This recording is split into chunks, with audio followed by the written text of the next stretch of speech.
¿Qué tal? Muy buenos días. Me toca la difícil misión de reemplazar a la doctora Silvia Veledo, que no pudo estar presente, para presentar la 7ª reunión del ciclo de actualidad económica, perspectivas económicas y financieras, que nos va a presentar el doctor licenciado en Economía Hernán Esteves.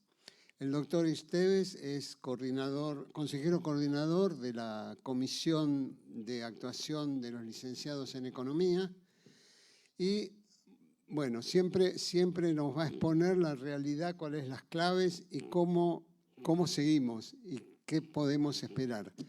Están abiertas las preguntas para los que están presentes aquí en el salón y que los que manden sus preguntas por el sistema de streaming o por el YouTube. Así que nada más, lo importante es el doctor Esteves. Doctor, todo suyo. Muchas gracias. Muchas gracias por la presentación, Jaime. Y bueno, en esta 7ª reunión lo que vamos a hablar es básicamente del contexto local y cómo ha impactado el escenario político sobre la dinámica de los mercados y todo lo que son nuestras decisiones económicas, ya sea de inversión, bonos, acciones, producción, de precios y demás.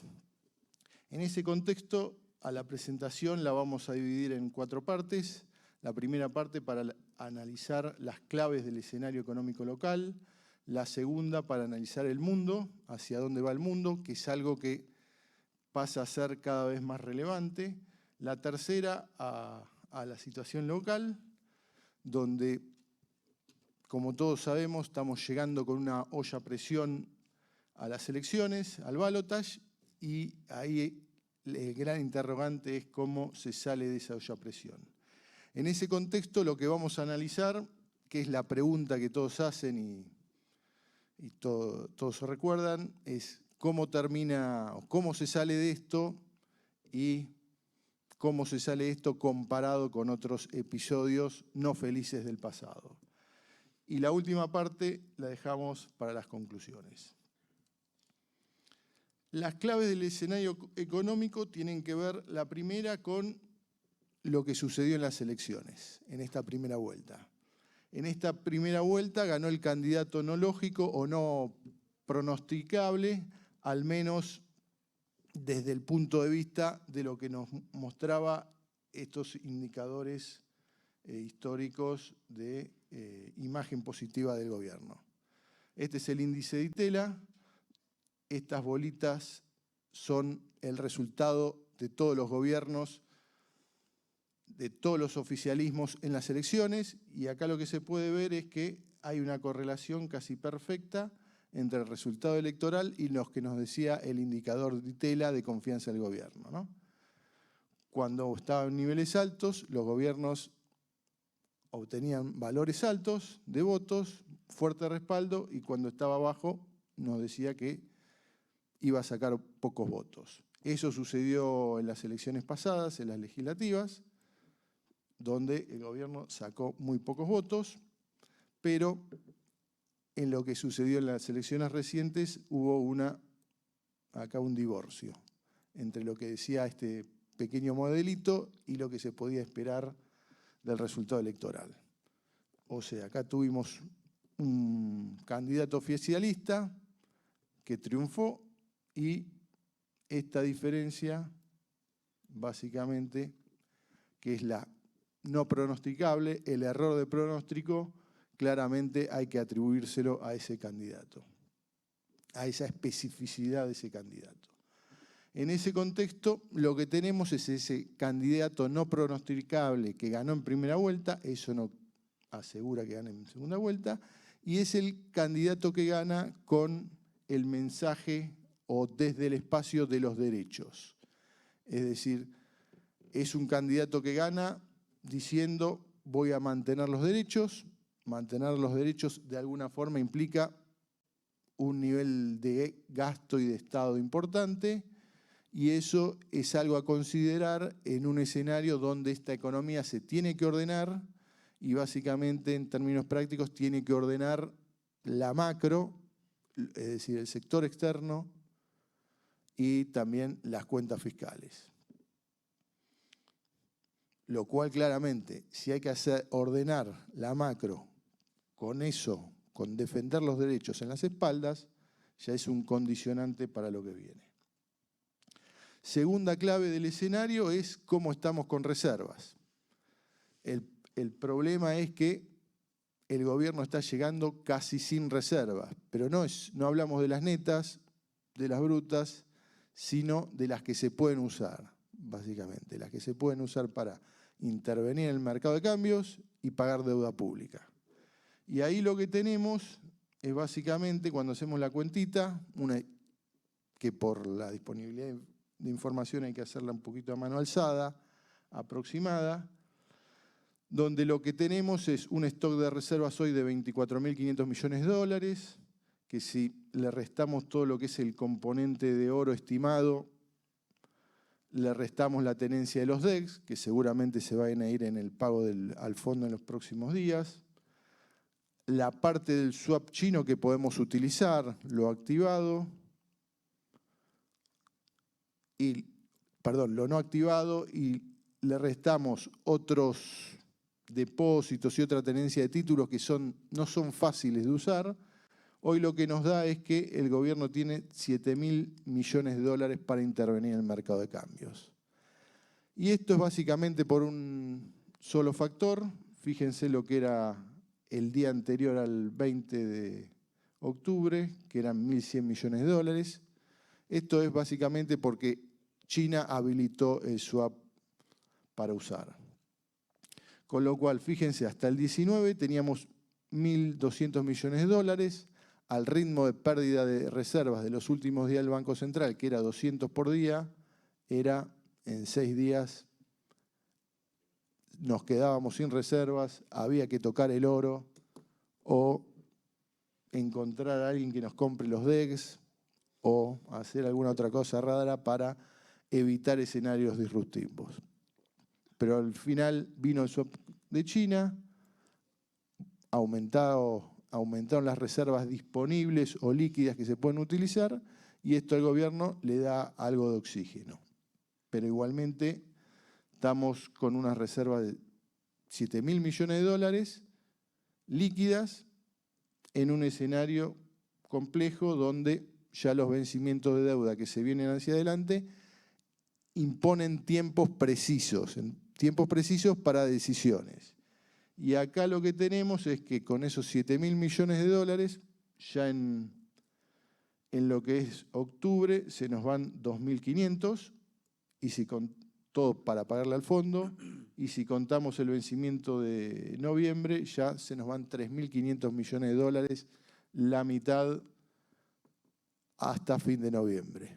Después, el gobierno o el próximo gobierno enfrenta otro monto importante ya en enero, con el fondo 2.500, 3.000 millones de dólares, que de algún lado tiene que salir, y con los acreedores privados 1.550 millones de dólares.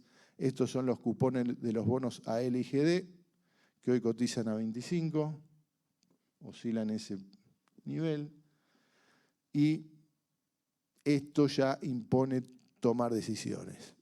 ¿Qué decisiones? Básicamente ir a algún acuerdo con el fondo, lograr algún acuerdo con el fondo que sea aceptable y que permita no solo pagarle al fondo, sino eventualmente a los acreedores privados.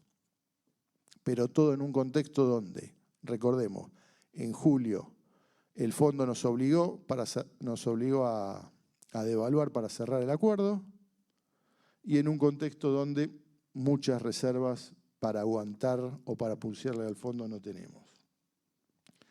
Segunda clave para un gobierno que se inicia es esta, es la proyección de vencimiento de deuda de los próximos años, donde los cupones del canje, estos 4.300 millones de dólares que hay que pagar el año que viene, estos de 2024, suben a 9.500 en el 2025, 9.500 2026 y hacia adelante van a 10.000, 12.000 millones de dólares.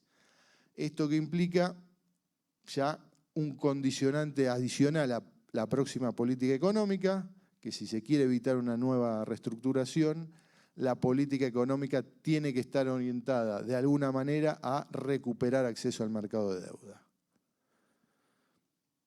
Manteniendo los derechos, partiendo desde el espacio de los derechos, pero si se quiere evitar alguna crisis, esto va a tener que entrar en alguna forma en agenda de política económica y bastante arriba, que es de hecho de lo que Massa empezó a quejarse recientemente con la mala reestructuración que según él dice que hizo el ministro anterior Guzmán. Y la tercera clave tiene que ver hoy con el exceso de pesos, que es un exceso de pesos que se da producto de lo que venimos llamando una economía destartalada, que ya cada vez funciona menos y funciona peor. Donde, por ejemplo, lo que se vio recientemente, acentuado por el proyecto de dolarización de lo que es Milei, lo que se vio es una aceleración de la cantidad del crecimiento de la base monetaria en los últimos 30 días, que creció un 13%, contra el mismo periodo del año anterior, del 3,2%, donde este 850.000 millones de pesos de crecimiento de la base, si vemos a qué obedeció, eso demuestra lo destartalada que está la economía. ¿A qué obedeció? Básicamente a, fíjense lo que fue este mes, un pago de intereses del LELIQ de 2 billones de pesos, producto del elevado stock del LELIQ y las altas tasas que pagan las LELIQ. Cuando antes, en el mismo periodo, pagaban 460.000 millones de pesos, un cuarto. Esa cantidad de dinero naturalmente no se podía dejar en el mercado. ¿Qué hizo el Banco Central? Tuvo que emitir más LELIQ para absorberlo, 1,2 billones. Absorbió una parte. Eso claramente no alcanzó. Como eso no alcanzó, ¿qué terminó pasando? Tuvo que emitir, tuvo que vender dólares para absorber los pesos, justo cuando lo que debería hacer el Banco Central es comprar los dólares. Con esa venta de dólares se absorbió un poquito más de pesos y también lo que agravó el escenario fue un gobierno que, como en un contexto de expectativas de devaluación altas, no puede colocar tanto financiamiento, terminó emitiendo pesos para financiar al fisco. Con lo cual, lo que nos queda es una economía o un banco central destartalado, casi sin instrumentos, donde los pesos se le van por todos lados y cada vez le cuesta absorberlos más con LELIQ y pases. Se ve obligado a vender dólares, que es lo que no debería hacer para absorber pesos, y eso naturalmente termina destartalando aún más la economía. Y eso en un contexto donde, para peor, o se encarajina un poquito más, por el bajo crecimiento de los depósitos. Porque si crecieran mucho los depósitos, los bancos tendrían mercadería para comprar LELIQs, pero lo que se observa es que los depósitos respecto del año anterior básicamente crecieron casi lo mismo, 8,4%. Esto les dio mercadería por 2,8 billones de pesos para comprar LELIQ y pases. Con lo cual, el escenario cada vez se va haciendo más difícil de traccionar. Esas son las claves de lo que viene y ahí arrancamos un poquito la presentación. El mundo lo voy a pasar rápido, pero igualmente importante.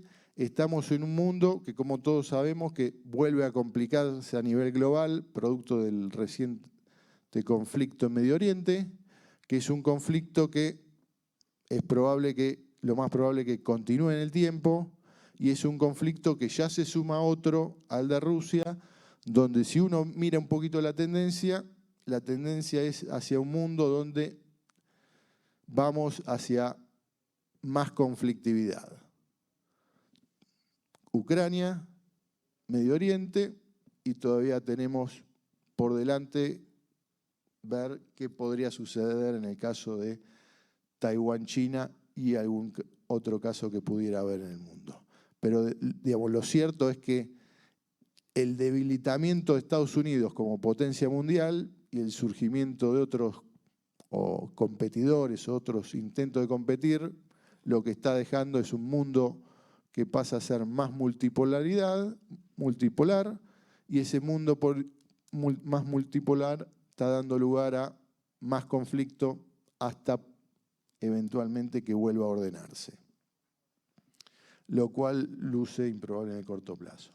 En ese contexto, lo que tenemos en el mundo es aún un mundo que más o menos sigue creciendo. Esta línea roja mide el índice de actividad manufacturera global, donde lo que se observa es que después de la pandemia creció a niveles fuertes, luego tendió a contraerse, mostrar señales de contracción, un indicador por debajo de 50 es contractivo, se mantiene por debajo de 50 el nivel de actividad global, con alguna heterogeneidad, países emergentes expandiéndose y países desarrollados estancándose. En este contexto, lo que tenemos es una economía norteamericana que sigue creciendo y que sigue creciendo básicamente a pesar del endurecimiento de la política monetaria, y es lo que últimamente viene quejándose un poquito Powell.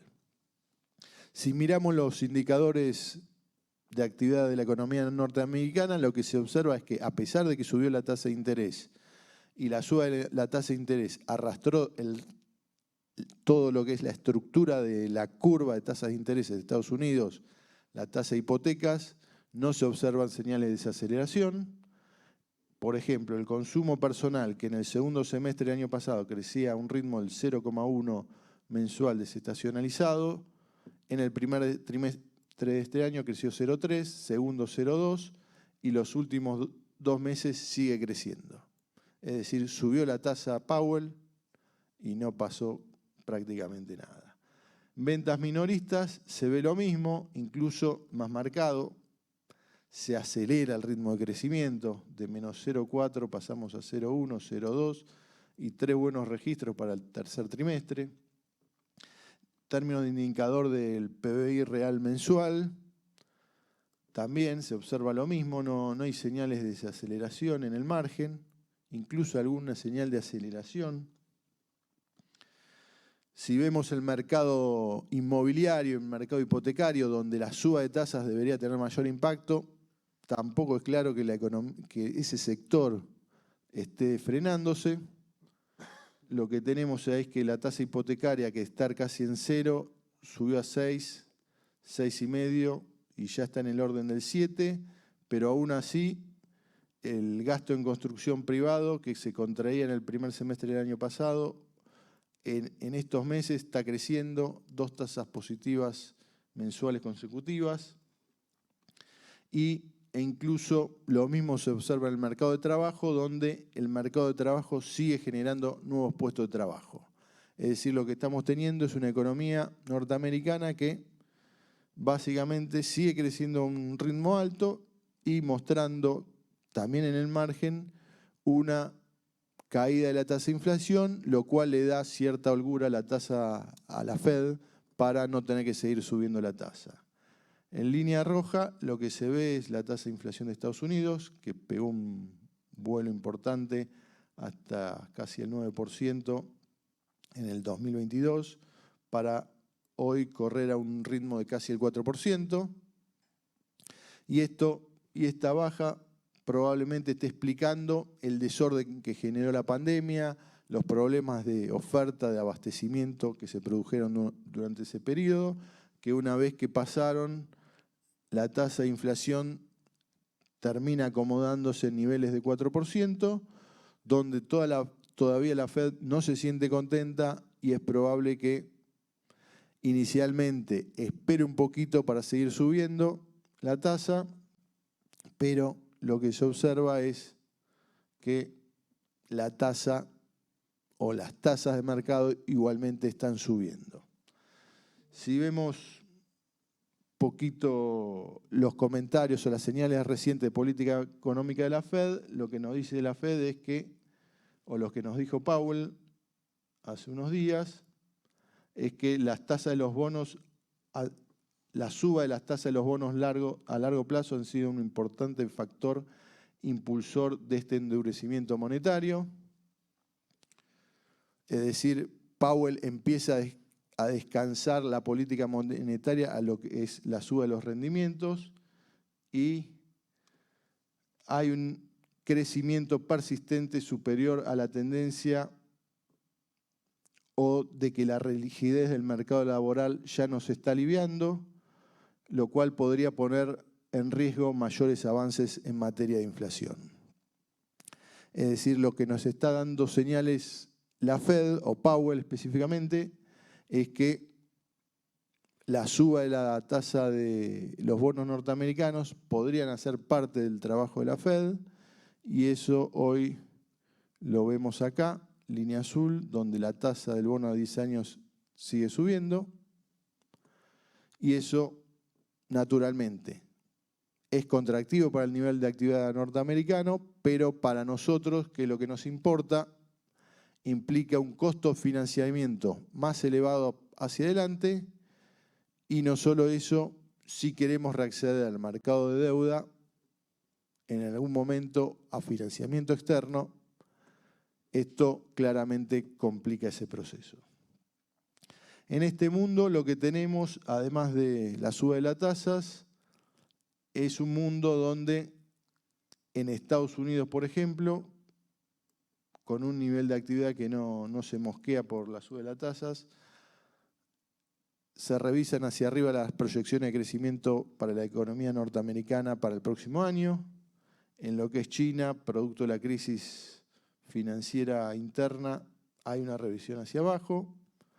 En Latinoamérica suben las proyecciones de crecimiento y en Europa básicamente se mantienen.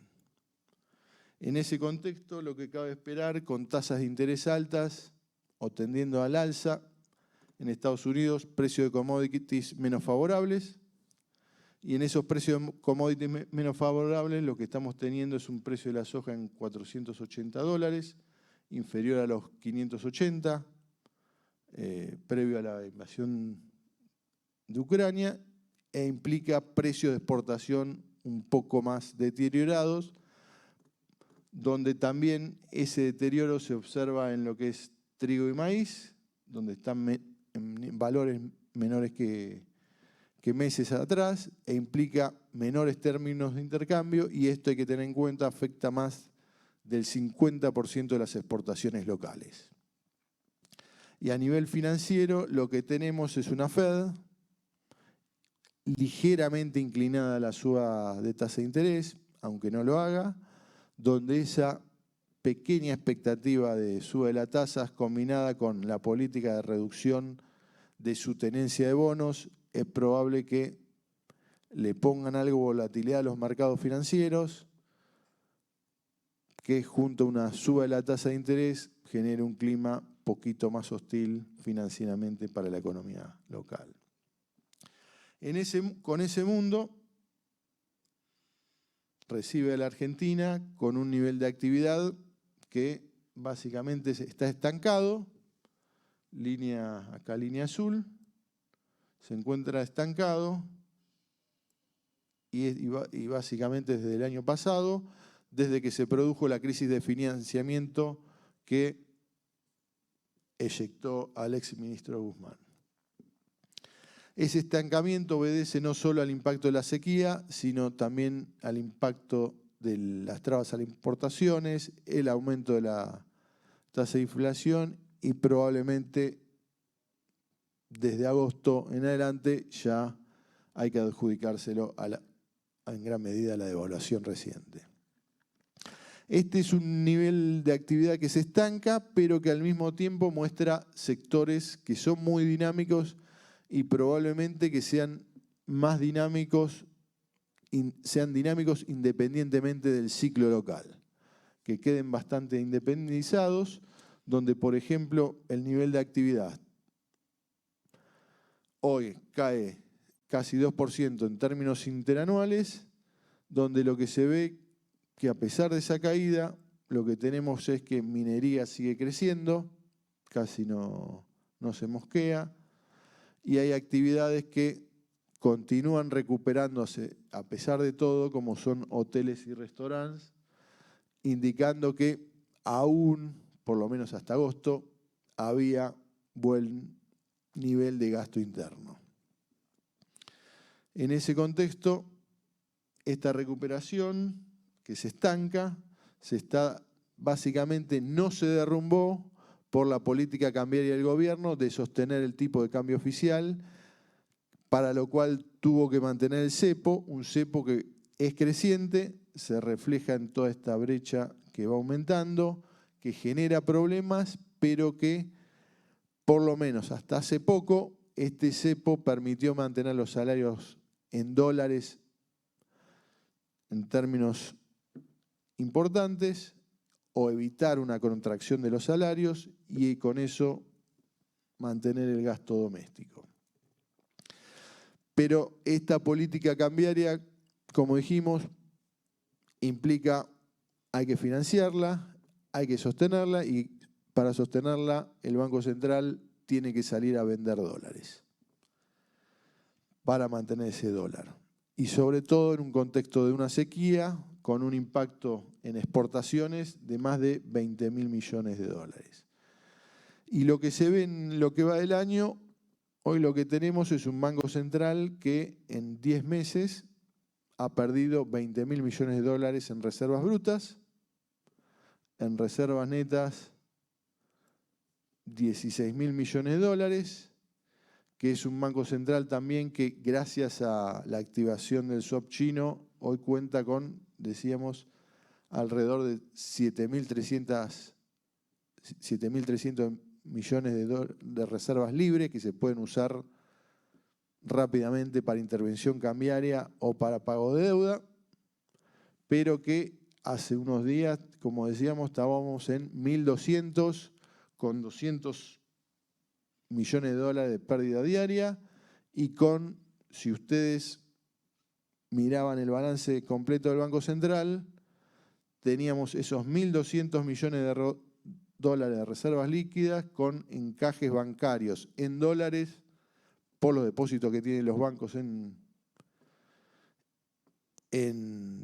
digamos, de los depositantes, que son estos los encajes bancarios, los depósitos que hacen los bancos en el central, por 9.600 millones de dólares. Es decir, una situación de fragilidad importante que con el swap de China hace mejorar este ratio, esta situación, pero que hacia adelante claramente esta tendencia o esta dinámica de pérdida de reservas de 20.000 millones en 10 meses claramente no luce sostenible hacia adelante. Que es una política cambiaria que también, para evitar más pérdida de reservas, lo que ha hecho es trabar los pagos de importaciones con una deuda de importaciones que a agosto estaría en el orden de 16.000, 20.000 millones de dólares, que son 16.000 millones de dólares de importaciones no pagadas al exterior desde el endurecimiento cambiario, que están puestas, colocadas, digamos, no en el abstracto, están en activos financieros, donde esos 16.000 millones de dólares representan en términos del sistema financiero una porción importante. Si analizamos a septiembre, por ejemplo, en una estimación muy próxima por la poca disponibilidad de información, lo que son la tenencia de activos de personas jurídicas, lo que tenemos es que en pesos tendrían 20 billones de pesos, en dólares 8.500 millones de dólares, donde estos 20 billones de pesos, una parte importante están en depósitos en el sistema financiero, en fondos comunes, en títulos públicos, y la parte en dólares también está en depósitos en el sistema financiero, títulos públicos y fondos comunes. Con lo cual acá lo que tenemos es una situación de importaciones no pagadas de entre 16 y 20 mil millones de dólares, que una parte está metida acá, que si en el momento que uno dijera, muchachos, ya pueden pagar, esta proporción, como representa estos 16 mil millones de dólares o 20 mil, como representan una porción muy significativa de los activos financieros, lo que terminaría provocando es probablemente algún ajuste brusco no deseado sobre el sistema financiero.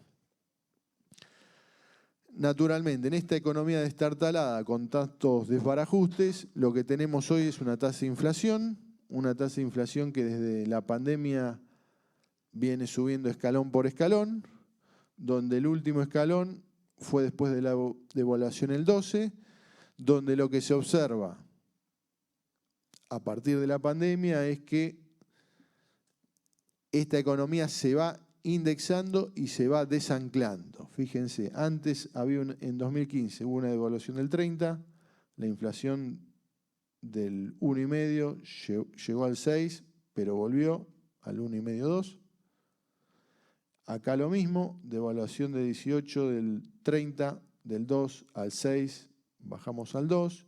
Otro golpe devaluatorio, del 2 al 6, volvemos al 2.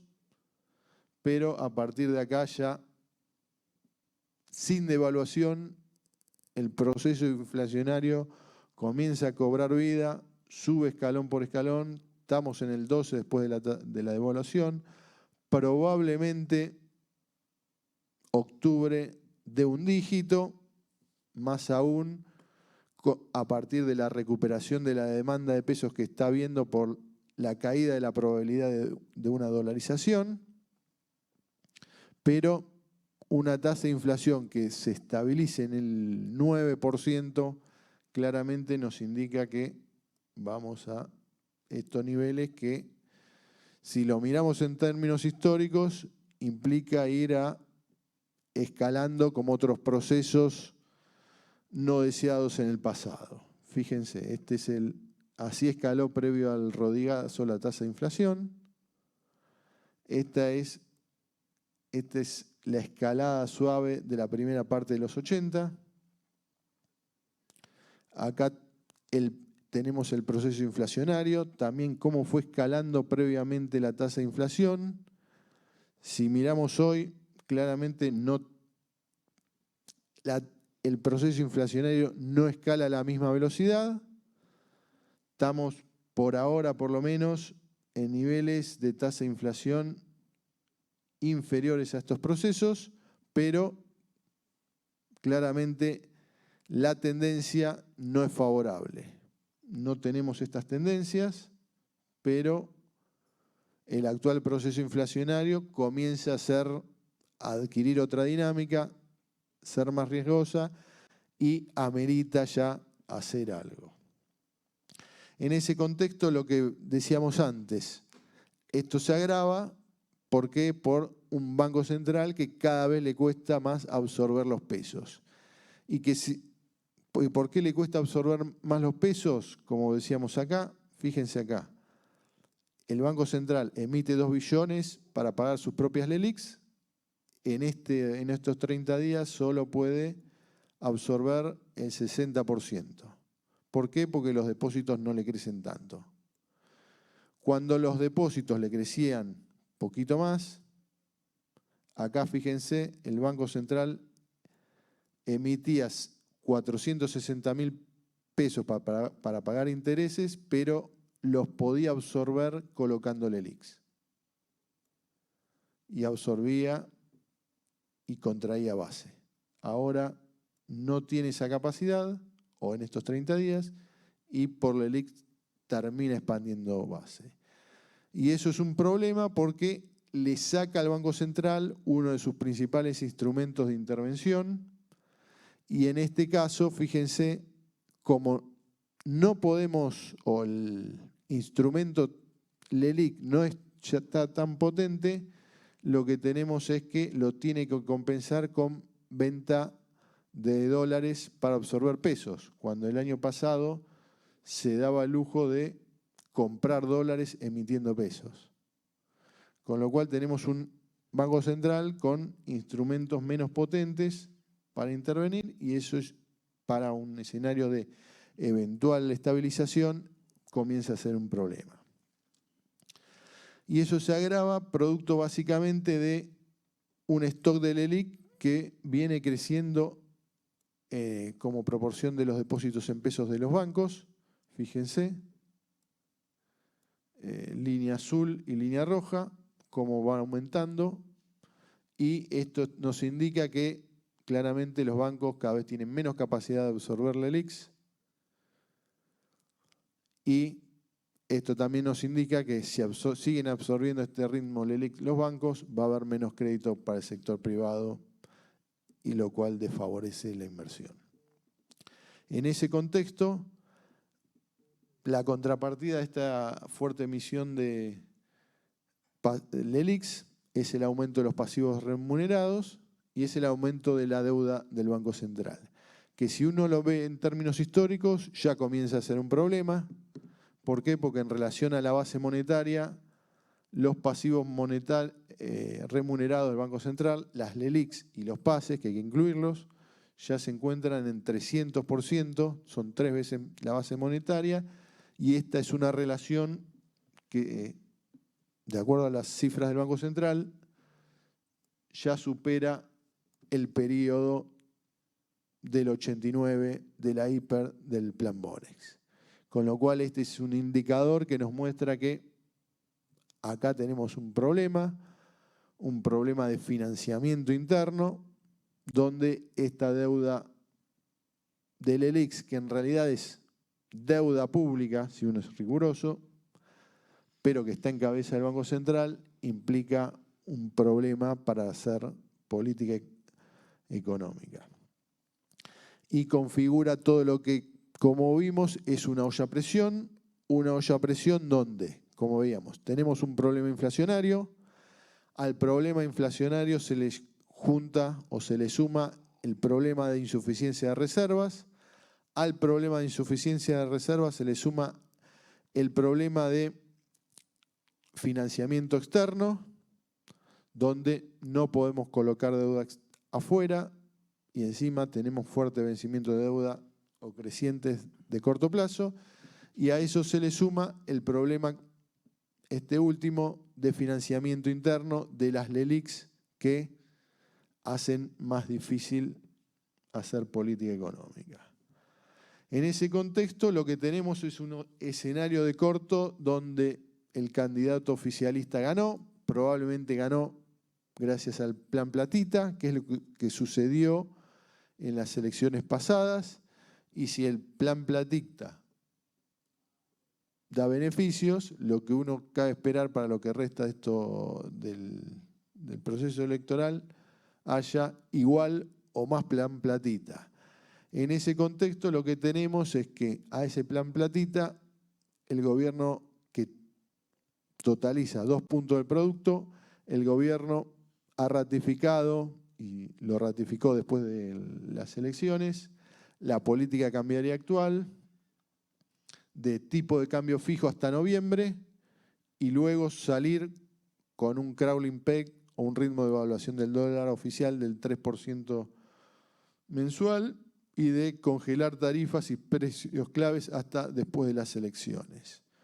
Es decir, si teníamos un problema de atraso cambiario y atraso tarifario, de cortito plazo se agrava, pero el problema es que ya no se agrava con tasa de inflación como antes del 2, 5, 6%, ahora estamos hablando de un agravamiento acelerado con tasas de inflación del 10, 12%, 9% eventualmente para los próximos meses.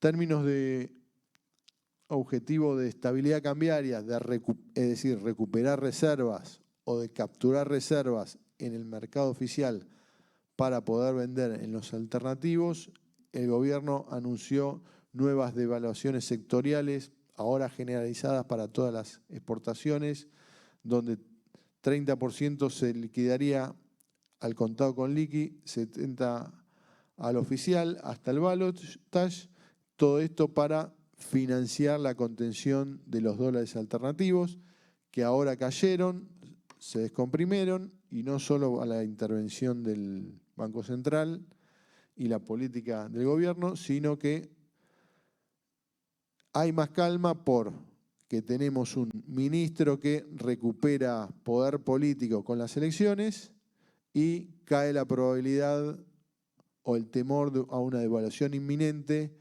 Eso genera tranquilidad en los ahorristas, hay menos desprendimiento de pesos, menos demanda acelerada de dólares, y eso ayuda a calmar de corto plazo el escenario.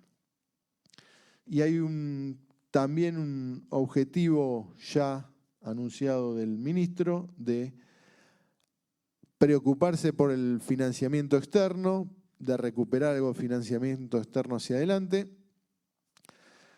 y anunció algún mecanismo de premio y anticipación de pagos en algunos bonos para apuntalar la paridad, junto a un próximo proyecto de presupuesto que apunta a un superávit primario de 1% del producto. Con esas señales, lo que vimos en los últimos días es un poco de calma en el mercado de bonos y un poco en el mercado de pesos, que probablemente, digamos, si el actual ministro candidato se mantiene, esa calma, llamémosle chicha, se mantenga de corto plazo, probablemente hasta que los tiempos, llamémosle los tiempos de definiciones que ponen los vencimientos de deuda y el acuerdo con el fondo, vuelvan a entrar en escena. En ese contexto, hoy lo que tenemos es con continuidad de esta política cambiaria, vamos a un atraso cambiario cada vez mayor. Esta sería la trayectoria del tipo de cambio real en celeste, con lo que prometió el ministro candidato de dólar fijo y con tasa de inflación del 10. Con esa dinámica, lo que tenemos es un tipo de cambio que ustedes, fíjense, devaluamos, subió, mejoró la competitividad cambiaria, como también subió a un ritmo similar la tasa de inflación, esa competitividad cambiaria se perdió rápidamente, poco más de un mes.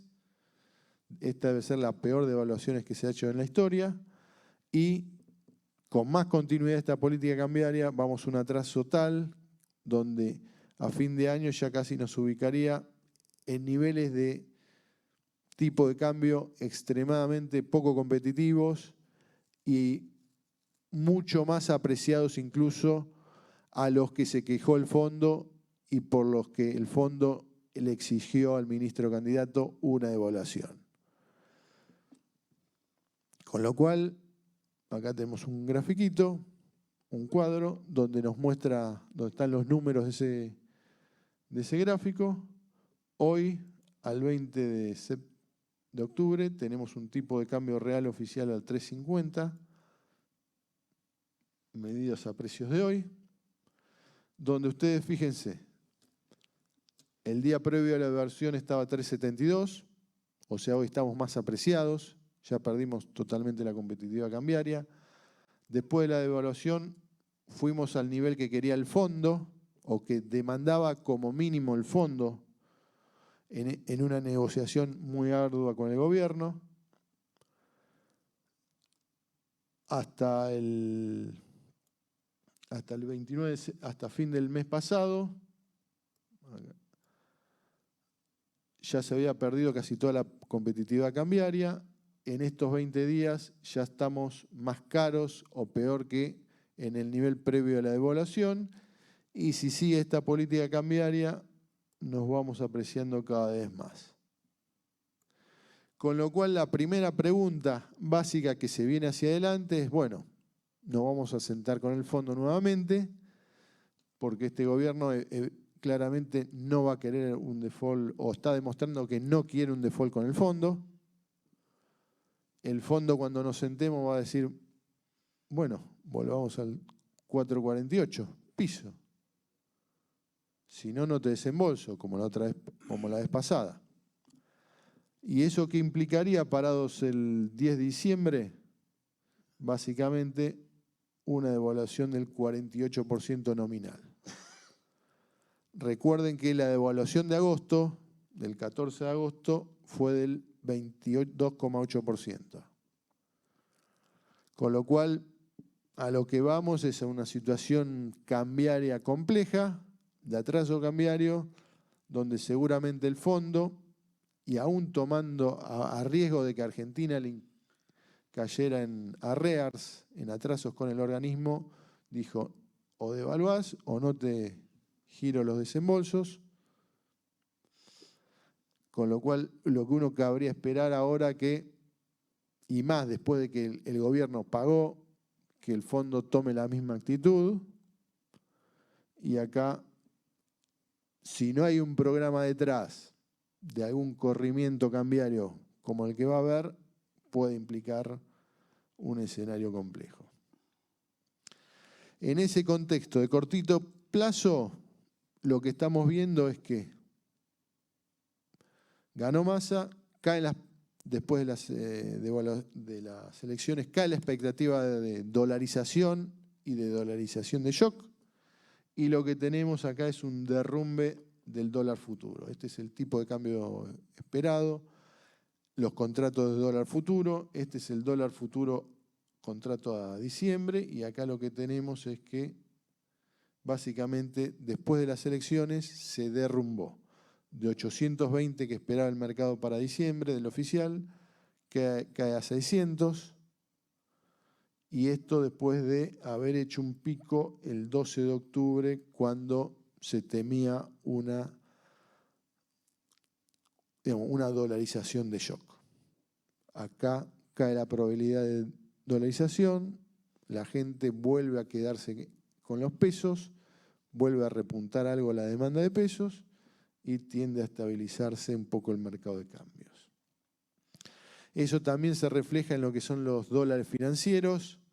Este es el contado con liqui, cierre de ayer, medido en términos reales.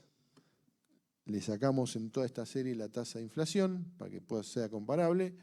Y lo que nos vamos es del dólar, o del nivel de dolarización de shock que generaba pánico, nos estamos yendo a un dólar más de más calma, de 880 cierre de ayer, donde probablemente sea difícil que volvamos a estos niveles de dólar real, probablemente quedemos acá en un intermedio, oscilando con alta volatilidad, teniendo en cuenta los ajustes de política económica que muy probablemente se impondrán.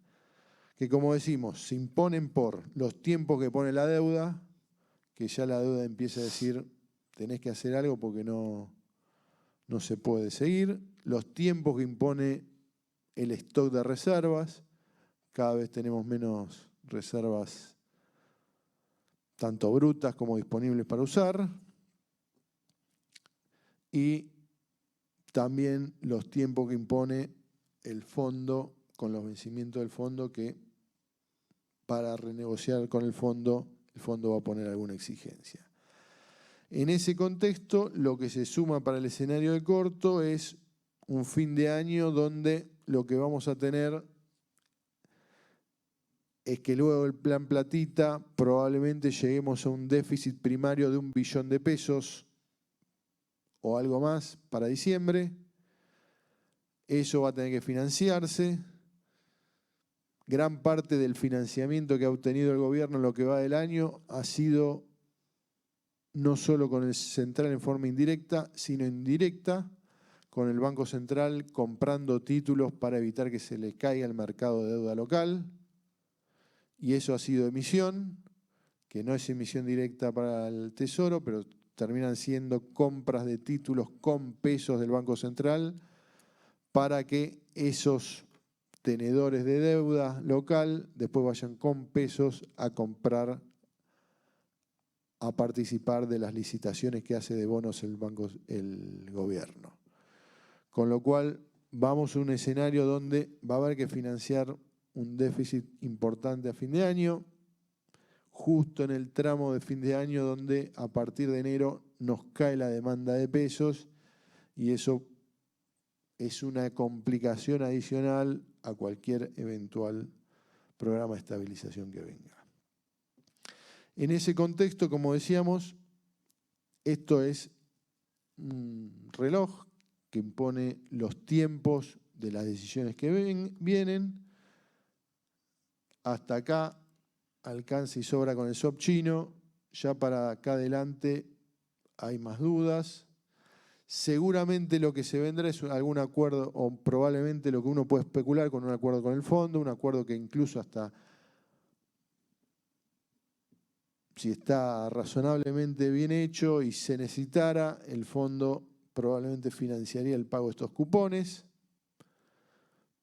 para que Argentina, por ser un gobierno nuevo y para que Argentina no escale la crisis, pero eso, si es en el marco de un programa con el fondo, ya acá lo que ven es que el fondo va a imponer algo y esto tiene fecha 9 de enero, ¿no? Con lo cual, lo que vaya a suceder ante estos vencimientos tendrá que suceder algo antes de enero probablemente. En ese contexto, lo que tenemos, esta es la dinámica actual reciente, más o menos acá hacemos un ejercicio de simulación básico, donde lo que solo decimos es, bueno, recuperemos los atrasos de tarifas y cambiario del periodo electoral, a lo que eventualmente mínimo exigiría el fondo, que son los valores de agosto. En ese caso, fíjense lo que tenemos, este es el tipo de cambio real bilateral. Teníamos un tipo de cambio real bilateral que venía perdiendo competitividad hasta que llegamos a agosto, que el fondo dice esta dinámica de pérdida de reservas con pérdida de competitividad no camina, hay que cambiar. Se puso duro y obligó a la devaluación y es un tipo de cambio real que sube de 1,20 a 1,29. Después de ahí lo que tenemos es básicamente el aumento de la tasa de inflación, de una devaluación mal hecha, con un tipo de cambio constante, lo cual agrava el problema de competitividad y a diciembre nos estaría llevando a una pérdida acelerada de competitividad. Tarifas, lo mismo, estas son las tarifas públicas en medida en términos reales de Cava. Lo que hubo es, en este caso, a diferencia del tipo de cambio, alguna recomposición con los aumentos de tarifas y el esquema tarifario propuesto por este gobierno y ejecutado por Massa, hasta agosto, donde llega a un nivel de 103,6, pero luego con un congelamiento posterior y una tasa de inflación que después del 12,7 asumimos en este ejercicio de simulación que sigue al 9, próximos 3 meses. Naturalmente, si las tarifas están casi congeladas, acá asumimos que van al 3, se abaratan, con lo cual el fondo de nuevo va a decir, muchachos, hagan algo. En este ejercicio, si suponemos que vuelve el tipo de cambio a valores de agosto, tarifas y tipo de cambio real, acá está, ese ejercicio implicaría en términos de recomposición cambiaria nominal una suba del tipo de cambio del 40%, con un traslado a precios mucho menor que en la devaluación de agosto, y en lo que es tarifas una suba promedio del 50%. Estas subas son más pronunciadas que las de agosto. Las de agosto generaron cierto nivel de conflictividad social. Haciendo una regla de 3 simple, más devaluación y más tarifazo, naturalmente implica un escenario un poco más complejo hacia adelante, que no tiene que darse probablemente en un mes, sobre todo lo que es tarifas, pero que el fondo seguramente, y también lo destartalado que está la situación económica, amerita, algo sucederá. En ese contexto, uno tiende a pensar en lo que sucedió en el Rodrigazo y en otras crisis del pasado. Acá tienen lo que sucedió en el Rodrigazo. Y uno, cuando analiza estas dinámicas, tiene que pensar en que, y tiene que tener en cuenta que los que ejecutarán política económica la van a tener en cuenta, y de hecho me consta que en los 3 espacios lo tenían en cuenta, con lo cual que se repita tal cual la historia es improbable, pero, digamos, el nivel de herencia hoy indica que estamos en un escenario que, digamos, va a ser difícil de desarmar esta olla a presión, pero que la experiencia histórica ayuda a lo que viene. Del Rodrigazo, si miramos los números, lo que tenemos en cuanto a atraso cambiario y atraso tarifario es que efectivamente sí hubo un problema de atraso cambiario y tarifario, donde eso lo vemos en tipo de cambio real que en la época, en pleno plan Helbard, llega a 1,50. Esto es base 1, fin de convertibilidad. Se atrasa y se atrasa fuertísimo a 1,04.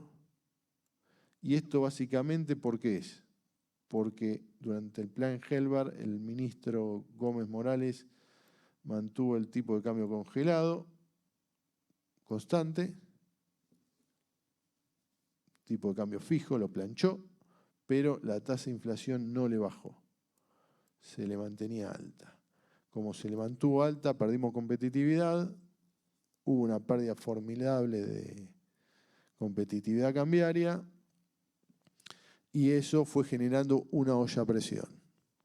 Lo que es salarios y tarifas, también se ve algo parecido. En tarifas, apenas asume Helbard, impulsa un aumento de tarifas, acá lo pueden ver, nominal del 14,6% posterior.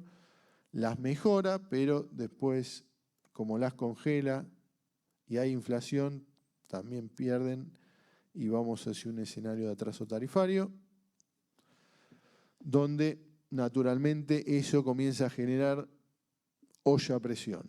Tema tarifas, tema cambiario, afecta a las cuentas públicas y a eso, como en la actualidad, se le suma un deterioro del contexto de las cuentas externas, donde el superávit comercial se deteriora bruscamente, de tener un superávit de 150 millones de dólares, pasamos a un déficit de 150 millones de dólares, que para el nivel de reservas que había, 2.000 millones de dólares era una cifra importante, y con eso también, como ahora, las reservas se le van a pique al gobierno.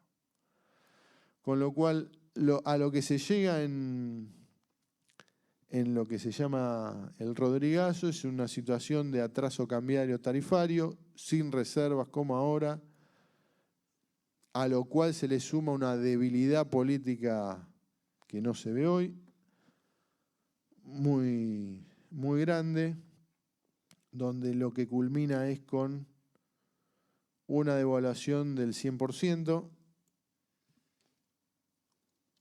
una suba de tarifas del 50% y un incremento inicial de salarios importantes que después se intensifica con una suba del 120% y eso hace detonar la tasa de inflación que venía del promedio 8 a niveles del 20 y no se recupera más.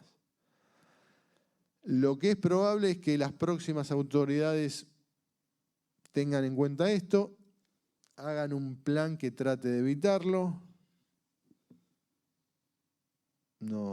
pero el plan que viene seguramente va a incluir algunos reacomodamientos de precios relativos, algunos ajustes. Si fuera Massa, ajustes fiscales más por el lado de los ingresos que por el lado del gasto. Si fuera Milei, más gasto que ingresos, donde vayamos a un escenario que va a requerir mucha cautela, donde la experiencia del plan Bonex lo que muestra es que, y probablemente la de Macri sobre el final, que reperfilamientos de deuda terminan siendo agravantes. Agravantes notables de la crisis, como lo fue en el 89, cuando con solo reestructurar un 20% de la deuda del Tesoro se produjo una caída vertical de la demanda de activos domésticos, un aumento también vertical de dólares y eso le dio el último golpecito a esa crisis que termina con el plan Bonex. Eso seguramente lo tendrán en cuenta los próximos hacedores de política económica, pero lo que estos números indican es que a partir del año que viene vamos a un escenario más complejo, seguramente con Massa viendo, y por lo que viene diciendo, hacia un esquema lo más gradualista posible y apostando mucho a la recuperación del campo post-sequía. Recuperación que recién se va a ver abril-mayo del año que viene. Con lo cual, cautela. ¿Preguntas? Gracias, doctor. Yo lo que veo es que nos espera un verano movido y que por suerte la historia económica argentina nos da un montón de ejemplos de cosas que ya pasaron, con lo cual hay cosas que mirando la historia podemos ir acomodando, ¿no es cierto? Para no repetir cosas, ¿no es cierto? Exactamente. O sea, tenemos una vasta experiencia. Bueno, ¿consultas por acá? Ahí lo veo al doctor Pons que estuvo anotando cosas. A ver.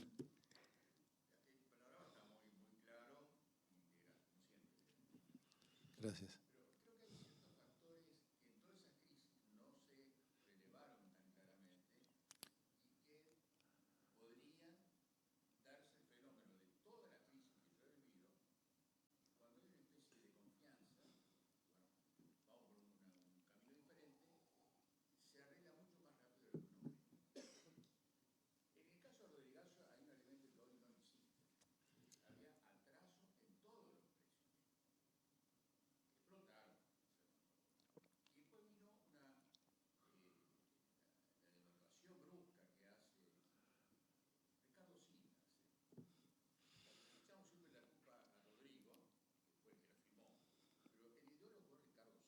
Sí, sí, sí. Y había hasta una especie de fenómeno político, público, de que había que destruir a la clase media porque la clase media no era revolucionaria. Entonces, no hubo un planteo económico puro, sino hasta casi, yo diría, una actitud de una política absurda, como cuando se habla acá de la dolarización del yuan. Además, ya se había producido el descalce e inconvertibilidad del dólar en el 71 y estábamos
precios relativos de los productores que pueden exportar, el tipo de cambio no es tan bajo. Depende de un montón de cosas que se pueden resolver con algunas medidas compensatorias en los sectores exportables. Y hay que ver qué pasa con los sectores que tienen mucha importación. Y creo que la clave es cómo anclar las LELIQs sin crear un caos bancario. Porque estas tasas que se están utilizando para tener las LELIQs sin tanta emisión de pesos, significa duplicar cada 10 meses o más, cada 7 horas, duplicar las LELIQs. Para el tipo que el Fondo Monetario, si uno hace una medida respecto a ese reperfilamiento, para hablar en términos ahora más suaves, el Fondo Monetario lo va a apoyar. Estarías anclando un problema grave. Y habría que verlo en función de cómo afecta los depósitos, si se puede hacer sin hacer un plan Bonex para los depósitos de inflación. Entonces, las circunstancias estas que son gravísimas van a mejorar si hay una especie de confianza de que un nuevo gobierno, el que fuera, va a dar señales claras, porque nadie quiere romper el plato. Y los acreedores sectores tampoco.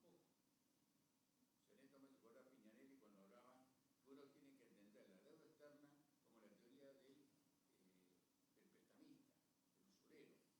No quiere recuperar capital, quiere seguir cobrando intereses. Entonces, todo esto es una cuestión de técnica económica y financiera y una buena gestión política interna y en el exterior. En un mundo en crisis, en donde vas a tener que tomar posiciones en relación a Estados Unidos, China y Rusia. Este es un poco el panorama para dar un poquito de optimismo, que hay una salida a lo que es un panorama que esté. Sí, sí, eso es así.